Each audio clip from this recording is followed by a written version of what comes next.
বিসমিল্লাহির রহমানির রহিম। আলিফ লাম মিম।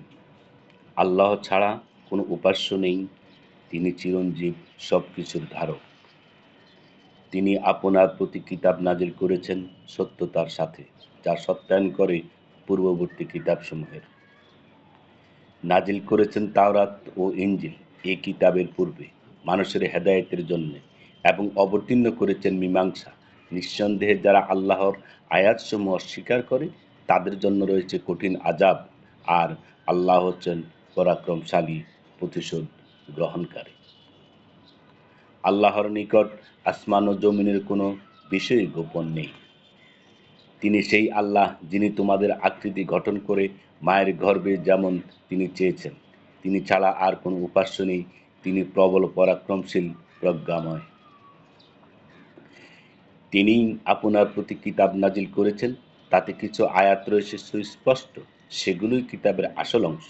সুতরাং যাদের অন্তরে কুটিলতা রয়েছে তারা অনুসরণ করে ফিতনা বিস্তার এবং অপব্যাখ্যার উদ্দেশ্যে তন্মধ্যেকার রূপকগুলোর, আর সেগুলোর ব্যাখ্যা আল্লাহ ব্যতীত কেউই জানে না।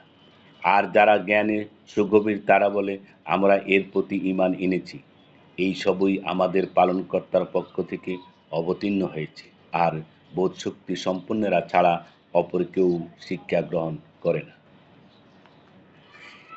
হে আমাদের পালনকর্তা, সরল পথ প্রদর্শনের পর তুমি আমাদের অন্তরকে সত্য লঙ্ঘনের প্রবৃত্ত করো না, এবং তোমার নিকট থেকে আমাদিগকে অনুগ্রহ দান করো। তুমি সব কিছুর দাতা। হে আমাদের পালনকর্তা, তুমি মানুষকে একদিন অবশ্যই একত্রিত করবে, এতে কোনো সন্দেহ নেই। নিশ্চয়ই আল্লাহ তার ওয়াদার অন্যথা করেন না। যারা কুফরি করে তাদের ধন সম্পদ ও সন্তান সন্ততি আল্লাহর সামনে কখনো কাজে আসবে না, আর তারাই হচ্ছে দোজখের ইন্ধন। ফেরাউনের সম্প্রদায় ও তাদের পূর্ববর্তীদের ধারা অনুযায়ী তারা আমার আয়াতসমূহকে মিথ্যা প্রতিপন্ন করেছে, ফলে তাদের পাপের কারণে আল্লাহ তাদেরকে পাকড়াও করেছেন, আর আল্লাহর আযাব অতি কঠিন। কাফেরদিগকে বলে দিন, খুব শিগগিরই তোমরা পরাভূত হয়ে দোজখের দিকে হাঁকিয়ে নিত হবে। সেটা কতই না নিকৃষ্টতম অবস্থা। নিশ্চয়ই দুটো দলের মোকাবিলার মধ্যে তোমাদের জন্য নিদর্শন ছিল। একটি দল আল্লাহর রাহে যুদ্ধ করে, আর অপর দল ছিল কাফেরদের। এরা স্বচক্ষে তাদেরকে দ্বিগুণ দেখেছিল। আর আল্লাহ যাকে নিজের সাহায্যের মাধ্যমে শক্তি দান করেন, এরই মধ্যে শিক্ষণীয় রয়েছে দৃষ্টিসম্পন্নদের। মানবকুলে মোহগ্রস্ত করেছে নারী, সন্তান সন্ততি রাশীকৃত, সৈন্যরৌপ্য চিহ্নিত অশ্ব, গবাদি পশুরাজি এবং ক্ষেত খামারের মতো আকর্ষণীয় বস্তু সামগ্রী। এসবই হচ্ছে পার্থিব জীবনের ভোগ্য বস্তু। আল্লাহর নিকটই হল উত্তম আশ্রয়। বলুন, আমি কি তোমাদেরকে এসবের চাইতে উত্তম বিষয়ের সন্ধান বলবো? যারা পরেজগার, আল্লাহর নিকট তাদের জন্য রয়েছে বেহেশত, যার তলদেশে প্রস্রবণ প্রবাহিত, তারা সেখানে থাকবে অনন্তকাল। আর রয়েছে পরিচ্ছন্ন সঙ্গিনীগণ এবং আল্লাহর সন্তুষ্টি। আর আল্লাহ তার বান্দাদের প্রতি সুদৃষ্টি রাখেন। যারা বলে, হে আমাদের পালনকর্তা, আমরা ঈমান এনেছি, কাজেই আমাদের গুনাহ ক্ষমা করে দাও, আর আমাদেরকে দোজখের আযাব থেকে রক্ষা করো। তারা ধৈর্য ধারণ করে, সত্যবাদী, নির্দেশ সম্পাদনকারী, সৎপথে ব্যয়কারী এবং স্বেচ্ছাতে ক্ষমা প্রার্থনাকারী। আল্লাহর সাক্ষ্য দিয়েছেন যে তাকে ছাড়া কোনো উপাস্য নেই। ফেরেশতাগণ এবং ন্যায়নিষ্ঠ জ্ঞানীগণও সাক্ষ্য দিয়েছে যে তিনি ছাড়া কোনো ইলাহ নেই। তিনিই পরাক্রমশালী, প্রজ্ঞাময়। নিঃসন্দেহে আল্লাহর নিকট গ্রহণযোগ্য দিন একমাত্র ইসলাম, এবং যাদের প্রতি কিতাব দেওয়া হয়েছে তাদের নিকট প্রকৃত জ্ঞান আসার পরেও ওরা মতবিরোধ লিপ্ত হয়েছে, শুধুমাত্র পরস্পর বিদ্বেষবশত। যারা আল্লাহর নিদর্শনসমূহের প্রতি কুফরি করে তাদের জানা উচিত যে নিশ্চিতরূপে আল্লাহ হিসাব গ্রহণ অত্যন্ত দ্রুত। যদি তারা তোমার সাথে বিতর্কে অবতীর্ণ হয় তবে বলে দাও, আমি এবং আমার অনুসরণকারীগণ আল্লাহর প্রতি আত্মসমর্পণ করেছি, আর আহলে কিতাবদের এবং নিরক্ষরদের বলে দাও যে তোমরা কি আত্মসমর্পণ করেছ? তখন যদি তারা আত্মসমর্পণ করে তবে সরল পথ প্রাপ্ত হলো, আর যদি মুখ ঘুরিয়ে নেয় তাহলে তোমার দায়িত্ব শুধু পৌঁছে দেয়া, আর আল্লাহর দৃষ্টিতে রয়েছে সকল বান্দা। যারা আল্লাহর নির্দেশনাবলীকে অস্বীকার করে এবং পয়গম্বরকে হত্যা করে অন্যায়ভাবে, আর সেসব লোককে হত্যা করে যারা ন্যায়পরায়ণতার নির্দেশ দেয়, তাদেরকে বেদনাদায়ক শাস্তির সংবাদ দিন।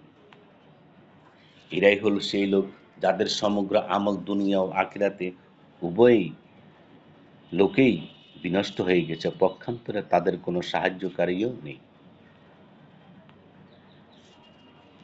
আপনি কি তাদের দেখেননি যারা কিতাবের কিছু অংশ পেয়েছে? আল্লাহর কিতাবের প্রতি তাদের আহ্বান করা হয়েছিল যাতে তাদের মধ্যে মীমাংসা করা যায়, অতঃপর তাদের মধ্যে একদল তা অমান্য করে মুখ ফিরিয়ে নেয়। তা এই জন্য যে তারা বলে থাকে যে দোজখের আগুন আমাদেরকে স্পর্শ করবে না, তবে সামান্য হাতে গোনা কয়েকদিনের জন্য স্পর্শ করতে পারে। নিজেদের উদ্ভাবিত ভিত্তিহীন কথায় তারা ধোঁকা খেয়েছে। কিন্তু তখন কি অবস্থা দাঁড়াবে যখন আমি তাদের একদিন সমবেত করব, যে দিনের আগমন কোনো সন্দেহ নেই, আর নিজেদের কৃতকর্ম তাদের প্রত্যেককেই পাবে, তাদের প্রাপ্য প্রদান মোটেই অন্যায় করা হবে না। বলুন, ইয়া আল্লাহ, তুমি সর্বভৌম শক্তির অধিকারী। তুমি যাকে ইচ্ছা রাজ্য দান করো এবং যার কাছ থেকে ইচ্ছা রাজ্য ছিনিয়ে নাও, এবং যাকে ইচ্ছা সম্মান দান করো আর যাকে ইচ্ছা অপমানের পতিত করো। তোমারই হাতে রয়েছে যাবতীয় কল্যাণ, নিশ্চয়ই তুমি সর্ববিষয়ে ক্ষমতাশীল। তুমি রাতকে দিনের ভেতরে প্রবেশ করাও এবং দিনকে রাতের ভেতরে প্রবেশ করাও, আর তুমি জীবিতকে মৃতের ভেতর থেকে বের করে আনো এবং মৃতকে জীবিতের ভেতর থেকে বের করো, আর তুমি যাকে ইচ্ছা বেহিসাবি রিজিক দান করো। মুমিনগণ যেন অন্য মুমিনকে ছেলে কেন কাফেরকে বন্ধুরূপে গ্রহণ না করে, কোনো কাফেরকে বন্ধুরূপে গ্রহণ না করে। যারা এরূপ করবে আল্লাহর সাথে তাদের কোনো সম্পর্ক থাকবে না। তবে যদি তোমরা তাদের পক্ষ থেকে কোনো অনিষ্টের আশঙ্কা করো তবে তাদের সাথে সাবধানতার সাথে থাকবে। আল্লাহ তাআলা তার সম্পর্কে তোমাদের সতর্ক করেছেন এবং সবাইকে তার কাছে ফিরে যেতে হবে।